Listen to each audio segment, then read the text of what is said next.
Есть такая странная профессия — переводчик. Казалось бы, ничего сложного, если хорошо знаешь языки. Но не случайно с древности таких людей ценили, выписывали из-за границы, хоромы возводили на зависть. В Замоскворечье целые кварталы для них отстроили. И называли толмачами, ибо от их толкования, от уровня передачи текста, зависело многое. С тех пор немало веков минуло. Люди, знающие несколько языков, не редкость, а профессия столь же важна. Особенно, если это касается глобальных вопросов. Переводчик должен знать в совершенстве раз язык. И второе, я думаю, что вообще этот человек должен больших знаний. По крайней мере, этих президентов, которых он переводит. Да-да, что касается вот этого, то так. И в этом смысле я знаю наших переводчиков, школа хорошая. Язык, любой язык, это индекс культуры того народа, где ты живешь. Овладеть языком во всех его проявлениях совершенно невозможно.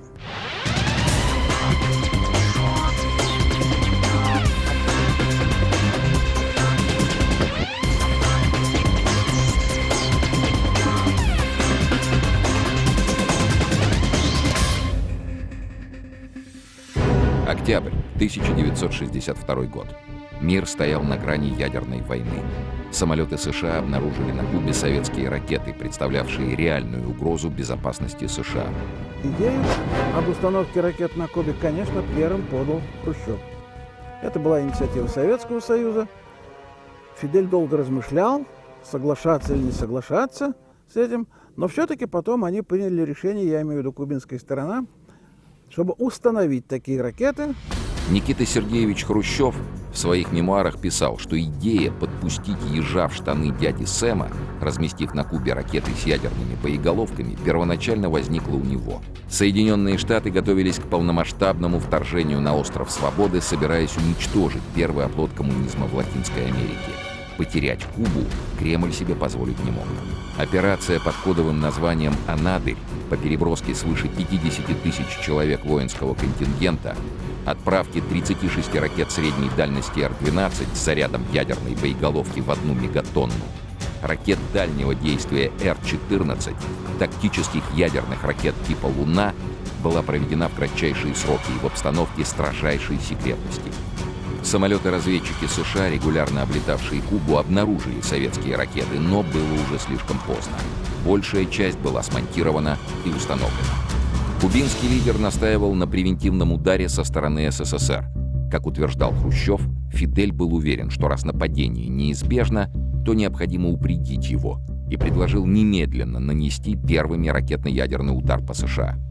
Период наступившего крайне напряженного противостояния, обмена жесткими официальными ультиматумами и конфиденциальной перепиской глав государств, период, когда малейшая неосторожность могла привести к величайшей трагедии, к счастью для судьбы мира, завершился компромиссом.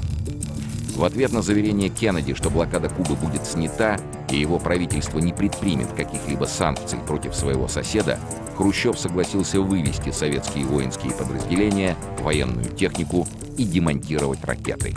Но в пылу сложных переговоров, интенсивной переписки между Москвой и Вашингтоном о достигнутых договоренностях забыли предупредить Фиделя Кастро, узнавшего о них из коммюнике в газете «Таймс». Фидель был настолько, не скажем, так сказать, разъярен, но рассержен был до крайности решением Хрущева вывести ракеты без консультации с Фиделем. Фидель был глубоко оскорблен и собирался разорвать дипломатические отношения с СССР. Понадобились огромные усилия, чтобы это предотвратить.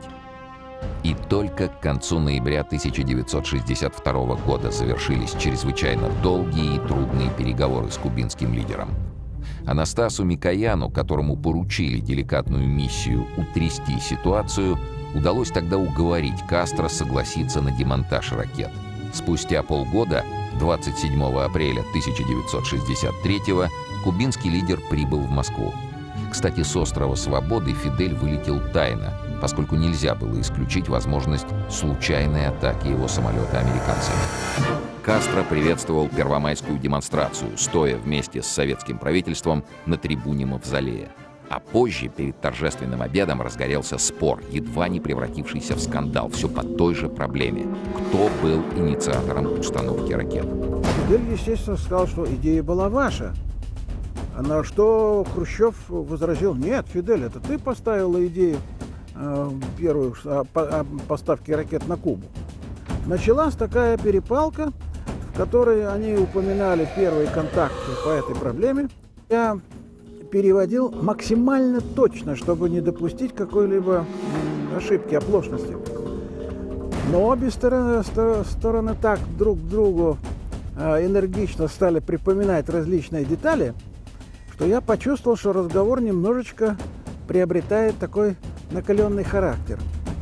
То есть слова становились пожестче, порезче, темп беседы становился очень быстрым. Мне, как переводчику, становилось очень трудно даже угнаться за ними. У меня пересохло в горле минут через 10 такого быстрой и очень энергичной и достаточно острой перепалки. Я потянулся за какой-то водой или за какой-то бутылочкой, которая стояла на столе, чтобы смочить горло, потому что здесь никого из прислуги не было, естественно. Вокруг стола сидели только члены Политбюро. Был Громыко, Суслов, был Малиновский, естественно, Фидель, Хрущев.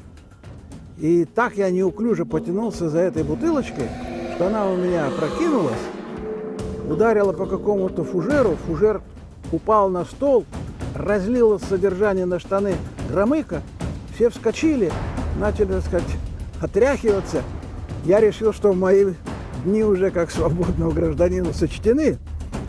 И вдруг Хрущев в этот момент сказал, что в России есть примета: посуда бьется к счастью. Пошли, говорит, обедать, прекратим эту разговор. Немедленно все, конечно, с радостью восприняли этот призыв руководителя, все пошли обедать. А на другой день еще Фидель меня спросил: ты, говорит, что, нарочно вообще повалил бутылку, разбил фужер, разлил содержимое там на столе? Я говорю: нет, Фидель, это произошло совершенно в результате моей неловкости обычной. Во время этой поездки кубинского лидера что-то явно мучило. Ему хотелось что-то выяснить. В конце концов он признался, что подозревает Хрущева в каких-то тайных договоренностях с Америкой. Переводчик, которому было вменено в обязанность каждый вечер после общения с Кастро готовить подробные отчеты, в одном из них упомянул этот факт. Глава СССР разрешил эти сомнения просто. Хрущев открыл портфель, достал пачку документов, которые являлись перепиской между ним и Кеннеди по всем вопросам в течение всего вот этого Карибского кризиса. И сказал Фиделю: вот сейчас переводчик вам прочитает все письма, которые мы обменялись с Кеннеди, с тем, чтобы у вас не оставалось никаких сомнений в чистоте нашей позиции. Мне были переданы вот эти документы, и я уж сейчас не помню, до полной усталости переводческой. Я читал с листа, переводя Фиделю содержание корреспонденции Кеннеди-Хрущев и обратно. Когда закончилась эта работа, Хрущев спросил: ну вы теперь довольны? Фидель сказал: по крайней мере, у меня теперь сняты многие сомнения относительно содержания ваших переговоров. Я доволен. Блестящий оратор, знающий силу слова, Фидель тепло относился к переводчикам. Обычно государственные деятели не спрашивают переводчиков, как им удобнее переводить, а кубинский лидер советовался, как лучше строить речь – короткими фразами или длинными периодами. И даже попросил своих соотечественников, которых среди людей, собиравшихся на его московские выступления, было немало, не аплодировать, пока не прозвучит перевод, чтобы реагировать на его выступление одновременно со всей многотысячной аудиторией. А вернувшись на Кубу и рассказывая по телевидению о результатах визита, не преминул отозваться добрым словом о Николае Леонове, переводчике, который помогал ему устанавливать дружескую доверительную атмосферу во время самых разных встреч. Авторитет и профессионализм советских переводчиков был высок как никогда. А ведь профессия эта появилась сравнительно недавно. Во второй половине XIX века Россия нуждалась в знатоках языков и обычаев стран Востока. В результате Крымских войн страна вышла к Причерноморью. Усилилось ее влияние на Ближнем, Среднем и Дальнем Востоке. Первым российским учебным заведением стали офицерские курсы при учебном отделении восточных языков Азиатского департамента Министерства иностранных дел, организованные в 1885 году. И лишь полвека спустя, 7 февраля 1940 года, по приказу Народного комиссара обороны СССР был создан первый в стране военно-педагогический языковой факультет. Тогда было зачислено 227 слушателей, причем половину из них составляли девушки. Начальником факультета был назначен генерал-майор Николай Николаевич Биязи. Перед войной генерал-майор Николай Николаевич Биязи, которому поручили организовать при Втором Московском государственном педагогическом институте иностранных языков военный факультет западных языков, шутил: «С переводчиками, товарищи, у нас неплохо, а средне между плохо и очень плохо». В этой шутке был привкус горечи. Разгоралась новая мировая война, но ни кадров, ни педагогов, ни учебников, ни словарей, содержащих военную терминологию, не было. Георгиевский кавалер в Первую мировую, выпускник военной академии имени Фрунзе, Биязи, зная в совершенстве французский и итальянский языки, овладел еще 14. Из маленькой учебной структуры при Втором Московском государственном педагогическом институте иностранных языков к лету 1941 года военный факультет превратился в самостоятельное крупное военно-учебное заведение. 18 ноября на фронт была отправлена первая группа военных переводчиков. Недели через 2 еще одна. В период с 1941 по 1943 годы учебная деятельность шла беспрерывно. Учебных лет как таковых не было. Из армии еженедельно поступали заявки с требованием срочной отправки на фронт переводчиков. За первые 2 года существования курсы военных переводчиков выпустили около 500 командиров. Из них подавляющее большинство, 447 человек, было направлено на фронт в действующую армию. Факультет, объединившись с Орскими курсами военных переводчиков и с военным факультетом Московского института востоковедения, был преобразован в Военный институт иностранных языков Красной армии.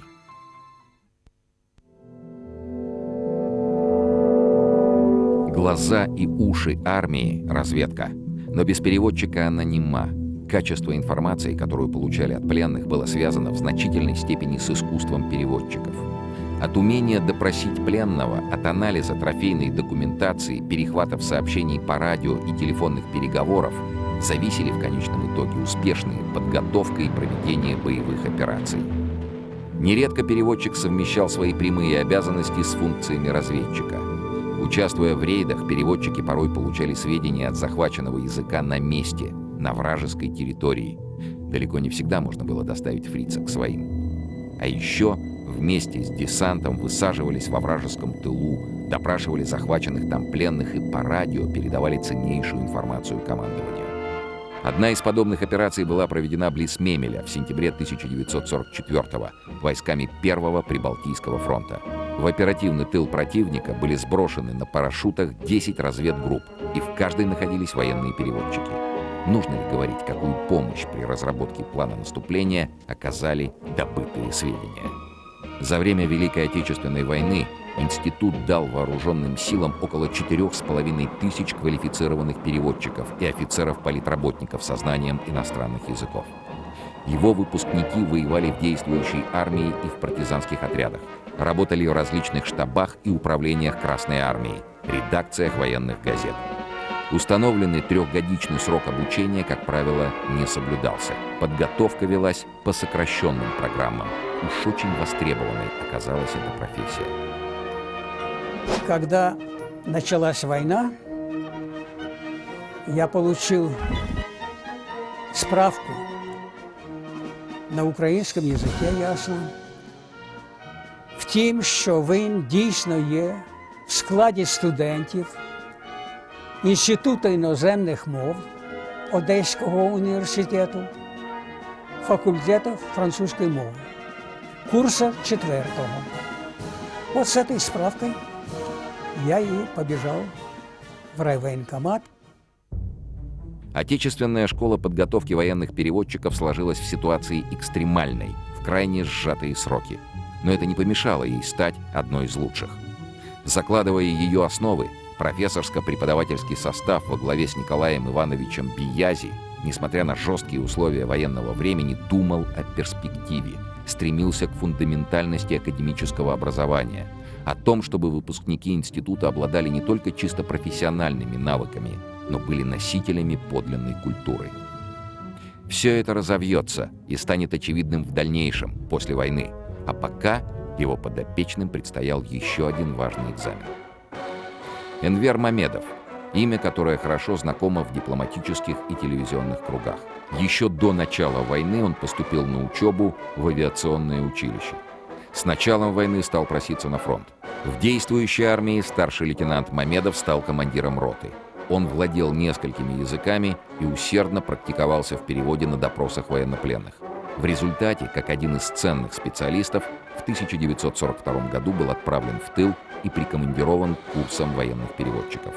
Когда нас учили на курсах военных переводчиков, то азы разведки и контрразведки преподавались с такой же яростью, с какой вбивали в нас знания иностранных языков. Но на фронт он больше не попал. В 1943-м демобилизован по приказу высшего командования, направлен в распоряжение Министерства иностранных дел и становится дипломатом, получив назначение в Рим. В 1945 году меня направили из Рима в Лондон, где работала комиссия, которая потом занималась подготовкой проектов мирных договоров. А в первые дни мира его вновь отозвали в Москву и неожиданно для него спросили, не хочет ли стать одним из членов бригады переводчиков от СССР на Нюрнбергском процессе. Я сказал, что исполняется моя мечта, потому что видеть, как повесят тех, кто приносил неимоверные разрушения на нашу территорию. Наряду со мной синхронным переводчиком работало еще 12 человек. Выдающимся самым там был Олег Троиновский, который, как и я, был взят, то есть был командирован из посольства нашего в Лондоне. Судебный процесс начался 20 ноября 1945 года и закончился 1 октября 1946 года. Международный военный трибунал в Нюрнберге провел 218 судебных заседаний. Протоколы его насчитывают 16 тысяч страниц. Обвинители предъявили 2630 документов, защитники — 2700. Было заслушано 240 свидетелей, и, кроме того, изучено 300 тысяч письменных показаний. Беспримерный в истории процесс о военных преступлениях фашистской Германии поглотил 5 миллионов листов бумаги, весивший 200 тонн. В ходе его было израсходовано 27 тысяч метров звуковой кинопленки и 7 тысяч фотопластинок.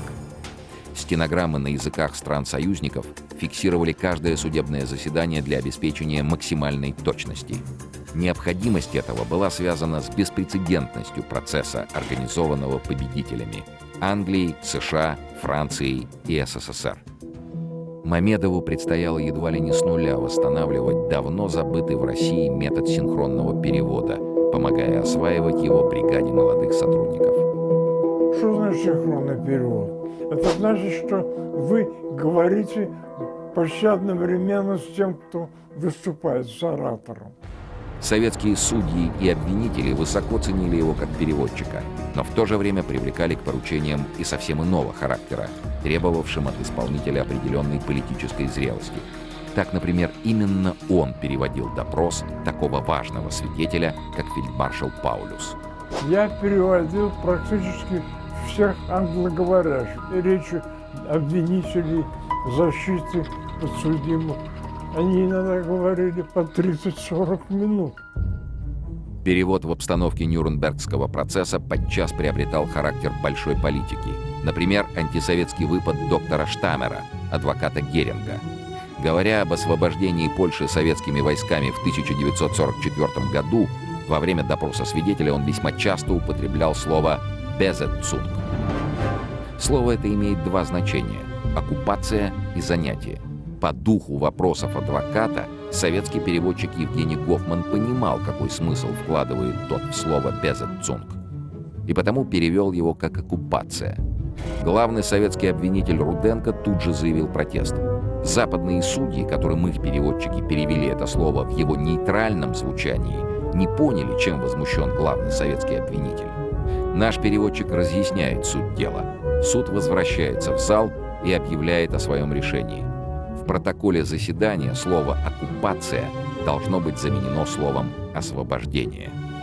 Сколько раз за время процесса возникали подобные ситуации? То бойкая барышня, переводя велеречивого адвоката нацистов, вдруг начинает запинаться, путаться. Приходится останавливать заседание, чтобы выяснить причину. Оказывается, она споткнулась о троянского коня, которого оратор привел в пример как военную хитрость, известную с античных времен. То другая из переводчиц, не особенно искушенная в военно-морской терминологии, неожиданно истолковывает рассказ свидетеля о каком-то мальчике, обнаруженном английским кораблем далеко в открытом океане, которого выловили и отмыли, после чего на мальчике явственно проступила надпись, свидетельствующая, что он принадлежал потопленному немцами английскому кораблю. Оказывается, она перепутала близкие по звучанию английские слова «бой», «мальчик» и «буй». С переводчиками советской бригады подобного не случалось. Несмотря на молодость, они хорошо знали и литературу, и историю. А пройдя практику на фронтовых дорогах, овладели не только разговорной лексикой, но и специальными терминами. Год суда в Нюрнберге закончился приговором. Казнь главарям, ответственным за беды планеты, за страдания миллионов людей. Остальным — различные сроки заключения, вплоть до пожизненного. Отзвучали фанфары Великой Победы. Большая часть военных переводчиков, демобилизовавшись, осваивала мирные профессии. Но среди тех, кто сохранил ей верность, Олег Троиновский. Молодой дипломат Олег Троиновский был прикомандирован в Нюрнберг из аппарата советского посольства в Лондоне. В этом тогда еще совсем молодом человеке отличное знание иностранных языков сочеталось с эрудицией в области международных отношений, личным обаянием и исключительным тактом. Олег Троиновский был посвящен во многие тайны Нюрнберга. Он был участником всех закрытых судебных заседаний. Не Нюрнберг ли выковал в нем удивительное для человека, выросшего в сталинскую эпоху, качество личной ответственности за интересы государства, за судьбы мира?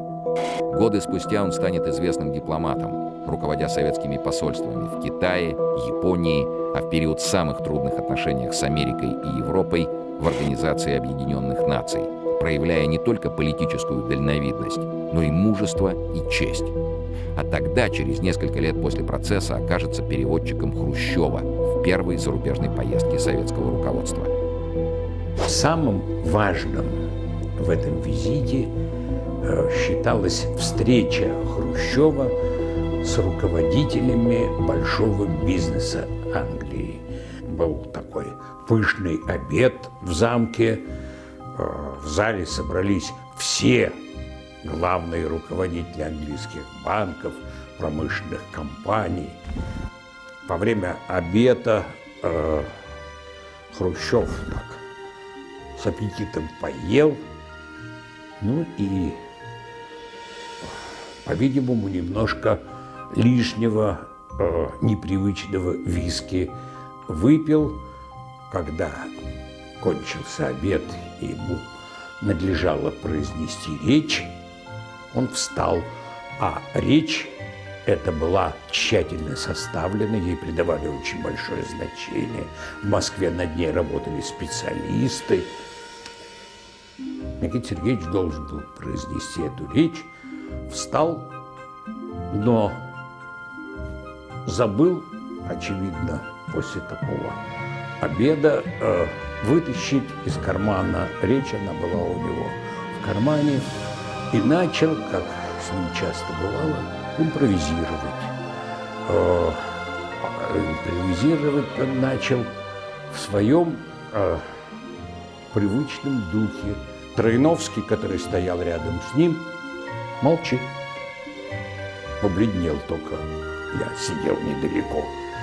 Хрущев продолжает в таком же духе разносном. Троиновский молчит. Потом Хрущев обращает внимание, что перевод не идет, толкает Троиновского, говорит: переводи. Жириновский начинает переводить. Хрущев продолжает разоблачать мировой империализм, а Олег Александрович произносит ту речь, которая была заготовлена, текст, который лежит у него в кармане, он ее хорошо знает. Известный советский журналист, писатель, телеведущий Валентин Зорин в те годы работал заместителем главного редактора «Последних известий» Всесоюзного радио. Первую серьезную загранкомандировку он получил в 1956 году, когда Никита Хрущев отправился с визитом в Англию. Тогда Валентин Зорин стал свидетелем забавного случая, который не нашел себе места ни в английской, ни в советской прессе. Эмоциональное выступление длилось долго. К счастью, в зале не было никого, кто знал бы русский язык. После каждой особенно мощной тирады раздавались бурные аплодисменты. Но глава СССР как-то не обращал внимания на то, что капиталисты, которых он разоблачает, так одобрительно к этому относятся. Хрущев на такой высокой разоблачительной ноте закончил, и под бурные аплодисменты вставшего со своих мест зала этих китов большого бизнеса ушел за кулисы. Там его помощники отвели в комнату отдыха, а мы с Олегом Александровичем, в общем, признаюсь, в ужасе сидим и ждем, что будет. Где-то через некоторое время, отдохнувший, выходит Никита Сергеевич и, обращаясь к нам, говорит: ребят, я, по-моему, что-то не то наговорил. И Олег излагает, что Никита Сергеевич говорил капитанам английского бизнеса. Хрущев багровеет и говорит: что? И ты это все переводил? Олег опускает глаза, говорит: нет, Никита Сергеевич, я шел по заранее утвержденному тексту, упавшим голосом. Какая же ты умница, говорит Хрущев, обнимает и целует Олега Александровича. Каким бы блестящим оратор ни был, и неважно, кто это, глава государства, глава правительства, это кто угодно, если он выступает перед иностранной аудиторией, то его никто не понимает. Мне кажется, что вот даже такой человек, прям скажем, малограмотный, как Хрущев, это прекрасно понимал. Что он может соловьем, так сказать, соловьиные трели выдавать, а слушать будут все равно переводчика. Самое главное, когда переводит переводчик во время переговоров каких-то, не чувствовать, что он тебя переводит. Он сидит рядом и говорит тебе, и ты думаешь, что ты говоришь со своим собеседником на одном языке.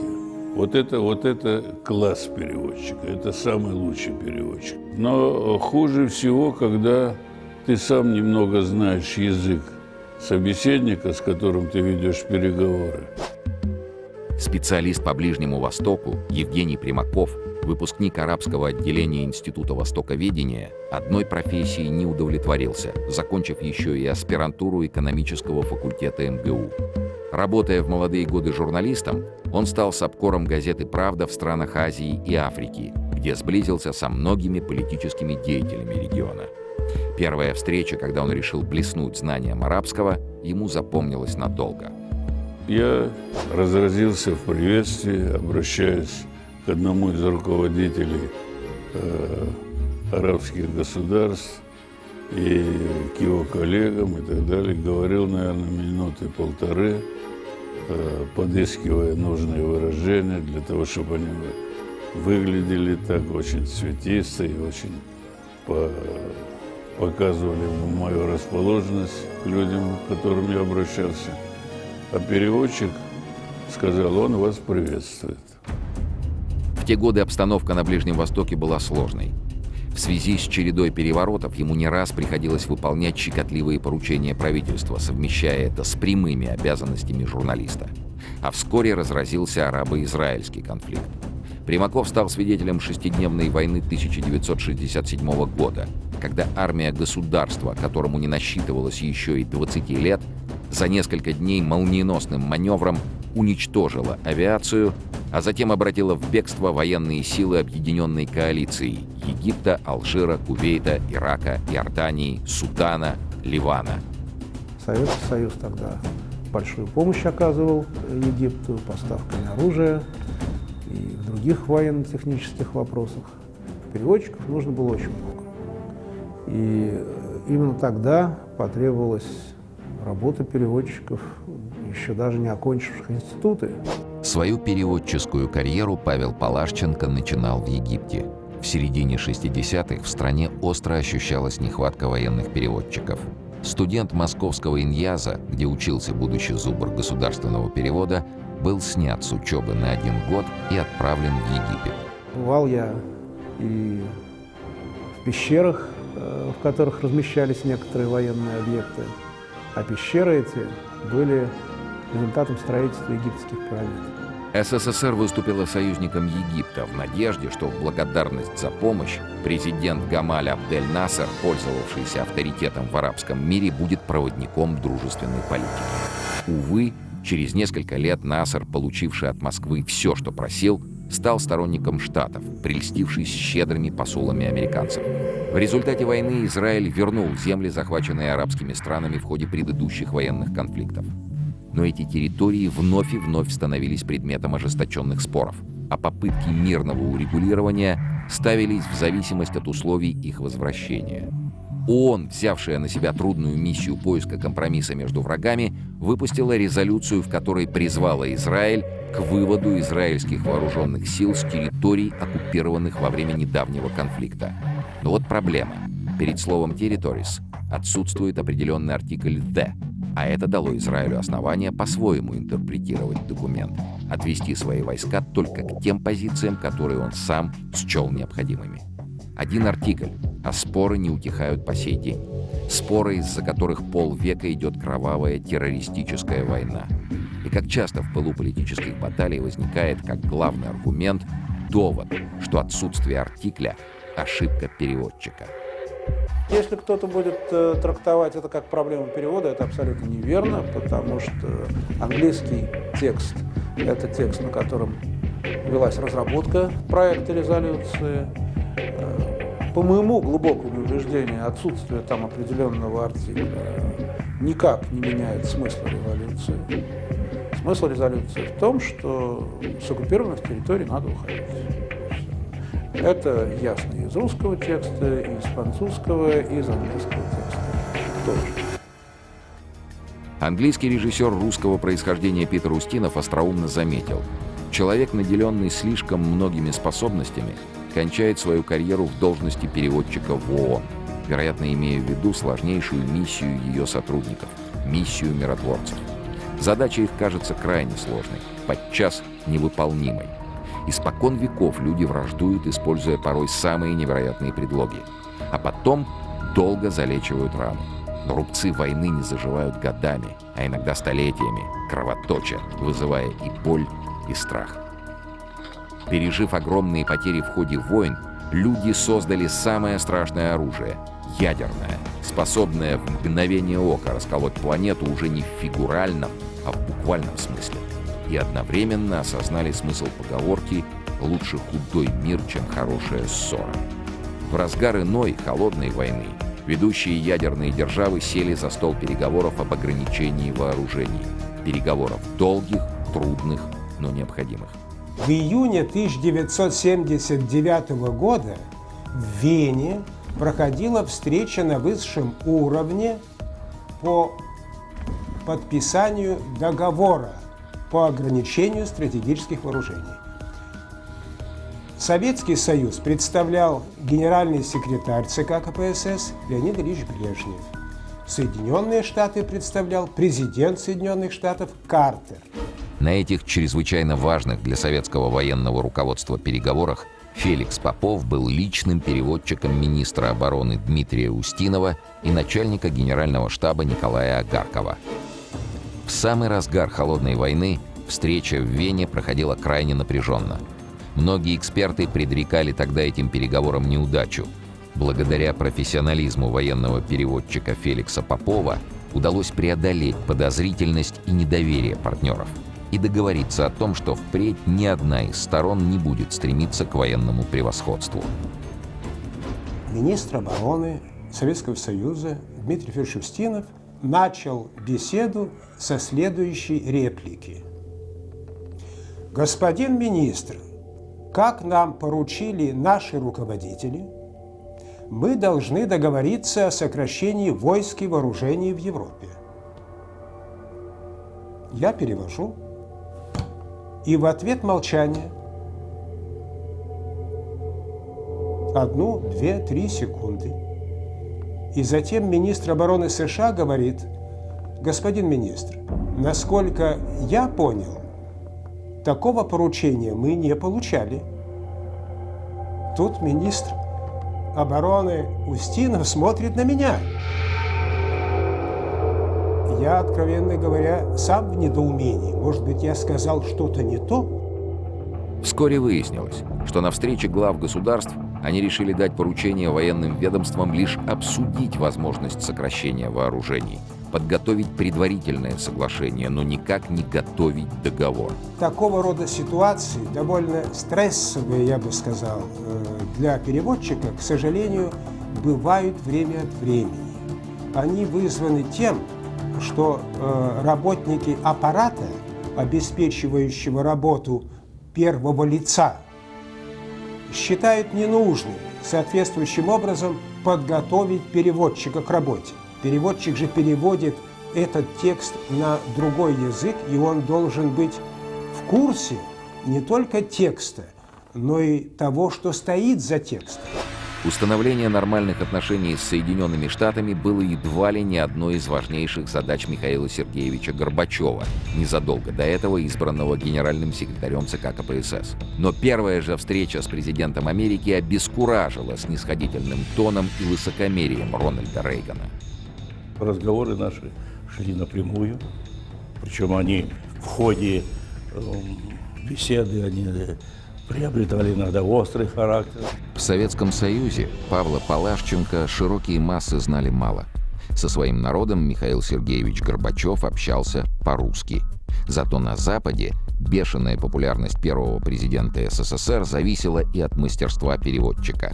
С середины 90-х Павел Палашченко постоянно сопровождал Горбачева и Шеварднадзе на международных конференциях, сессиях Генеральной Ассамблеи ООН, советско-американских саммитах в Женеве, Рейкьявике, Вашингтоне, Хельсинки, на Мальте.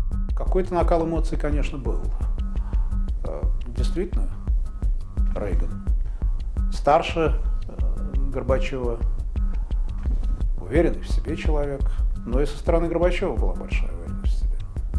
Поэтому в какой-то момент действительно нашла коса на камень, что называется. Чувствуя недоброжелательность американского президента, Михаил Сергеевич без обиняков предложил: Я хочу сразу вам сказать, я не ученик, а вы не учитель. И тем более я не обвиняемый, а вы не прокурор. Мы можем с вами работать, и я уверен, что мы можем пойти далеко и найти подходы к самым трудным проблемам, но на равных. Мы представляем с вами ведущие страны в мире, тем более за нашими плечами. Такие огромные народы, сотни миллионов людей. Если вы готовы к этому, мы будем продолжать работу. Если нет, то будем считать, что наш разговор закончен. Главное здесь не переборщить и не смягчить. Найти ту тональность в переводе, которая соответствует сказанному оратором Горбачеву. Мне кажется, я нашел эту тональность. И надо отдать должное Рейгану. Он отреагировал, по-моему, правильно. Сказал, что он не имел в виду никого задеть, переговоры должны вестись на равных. Вот этим эпизод был исчерпан, и, как сам Горбачев вспоминает, после этого переговоры хорошо пошли, и кончилось даже тем, что они стали называть друг друга по имени. Искренность Горбачева переломила и недоверие, и высокомерие президента. окрестившего СССР империей зла. Когда за рубежом мы оказываемся, там уже действительно можно попасть в неприятную ситуацию, если неудачно решена проблема перевода. Конечно, очень важно, чтобы эта проблема была решена. Доверие, что я могу надеяться, то, что я говорю, что это не просто даже будет передаваться, но будет передаваться и тональность определенная, какое-то подчеркивание основных мыслей. Это очень важно. Я считаю, что переводческая работа – ответственная работа. Исполнительность, аккуратность, точность. Эти качества молодого переводчика не остались незамеченными. Все чаще Палашченко привлекали к работе с Горбачевым. Глава страны видит в нем не только профессионала высочайшего уровня, а единомышленника, на которого можно положиться. А дел не впроворот. Одно из них — завершение бессмысленной и бесславной афганской войны. На самой первой встрече Горбачева и Рейгана в присутствии делегации Горбачев Рейгану сказал, что вы должны понимать, что мы навечно в Афганистане оставаться не собираемся. Задача, и все это понимали, состояла в том, что надо достойно вывести войска, но не драпать, как подчеркивал Горбачев, я не раз слышал эти его слова. Это значило, что надо вывести поэтапно, надо вывести без потерь или с минимальными какими-то потерями. Эту задачу выполняли все. Выполняли ее военные, выполняли ее люди, которые вели переговоры по каким-то закрытым каналам, в том числе и с противоположной стороной, и выполняли ее дипломаты, выполняли ее люди на высшем государственном уровне. При всех этих задачах присутствовали, естественно, переводчики. В переводе я передаю не слово в слово, а мысль в мысль, сформулировал много веков назад главный принцип перевода богослов Иероним Стридонский. Удивительно, но этим правилом руководствуются и ныне лучшие из переводчиков. Перевод на высшем уровне связан с соответствием формы и содержания. Обсуждается ведь много чего, иногда штрихами, и нужно дать правильную тональность. Те, кто считает, что переводчик чисто механическая функция, заблуждаются. Если у переводчика нет никакой личности, то в его переводе отсутствие личности также скажется. Кремль. Большой Кремлевский дворец. Грановитая палата. Когда-то здесь, в царских резиденциях, проводились важнейшие встречи с представителями иностранных государств. Именно здесь проходят они и сейчас. Переводчики президента сплошь дипломаты. Все они штатные сотрудники МИДа. Ко встречам на высшем уровне в Кремле, где вершатся подчас судьбы мира, допущены самые-самые, те, кто способен создать эффект прямого общения. Андрей Цыбенко уже 11 лет является постоянным участником самых сложных и ответственных переговоров в Кремле. С нынешними руководителями России, по мнению Андрея Цыбенко, работать легко. Они говорят ровно, ясно и логично, с расставленными акцентами. Да и к самому переводчику относятся с уважением. Всегда, когда приходишь в этот зал, то ощущаешь, что являешься свидетелем истории, которая здесь сконцентрирована, жива. Я думаю, что это не только мое ощущение. У всех участников такого рода мероприятий складывается впечатление, что мы являемся свидетелями живой российской истории. Для переводчика здесь необходимо проявить зачастую знание этой истории, поскольку по всем стенам есть эпизоды и библейские, и эпизоды, связанные с российской историей. Все-таки это место особое, и каждый раз сюда приходишь, и какое-то ощущение возвышенности присутствует. Да и как не появиться этому волнению, когда осознаешь, о ком только не хранят память эти стены? Сколько актов государственной важности, определивших судьбу Отечества, было здесь подписано? Этот зал действительно особенный. Это зал русской воинской славы. И здесь вписана золотом история русской армии.